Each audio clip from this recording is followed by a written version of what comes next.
আজকের গল্প পোড়ো জমিদারের বাড়ি। গ্রামের দক্ষিণ কোণে একটি প্রাচীন পোড়ো জমিদারের বাড়ি ছিল।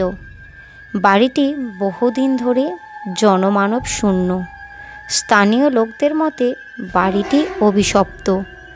জমিদার বাবু দীর্ঘদিন আগে পরিবার পরিজন সহ অদ্ভুতভাবে মারা যান।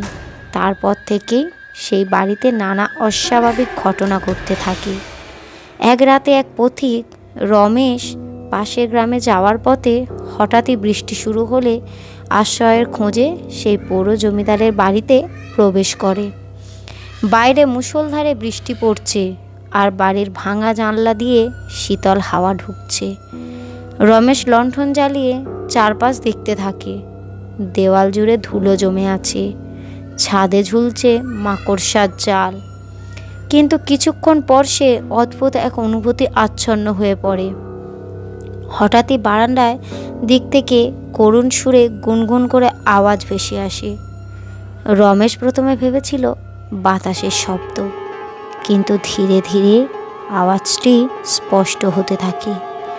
ভয় এবং কৌতূহলের মিশ্র অনুভূতি নিয়ে সে বারান্দার দিকে এগিয়ে যায়। সেখানে গিয়ে দেখতে পায় চাঁদের আলোয় এক সাদা শাড়ি পরা নারী চুপচাপ বসে গান গাইছে। নারীটি দেখতে খুবই ম্লান এবং যেন বাতাসে ভেসে আছে।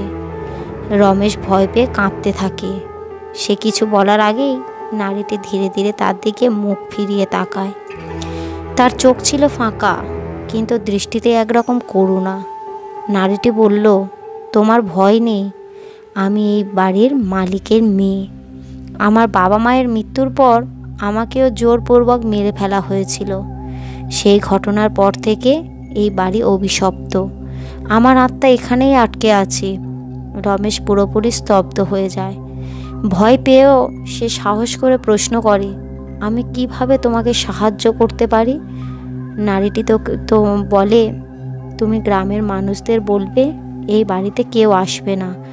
এই বাড়ি আমার, আর এখানে যারা আসে তাদের ক্ষতি হয়। তুমি চলে যাও। রমেশ ভয়ানক আতঙ্ক নিয়ে সেই রাত কাটায়। ভোর হওয়ার সঙ্গে সঙ্গেই সে বাড়ি থেকে দৌড়ে বের হয়ে যায়। এরপর সে গ্রামের লোকদের সব জানায়।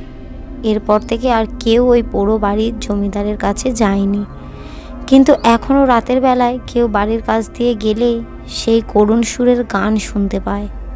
জমিদার বাড়ি আজও গ্রামের রহস্য এবং ভয়ঙ্কর অভিশাপের প্রতীক হয়ে রয়ে গেছে।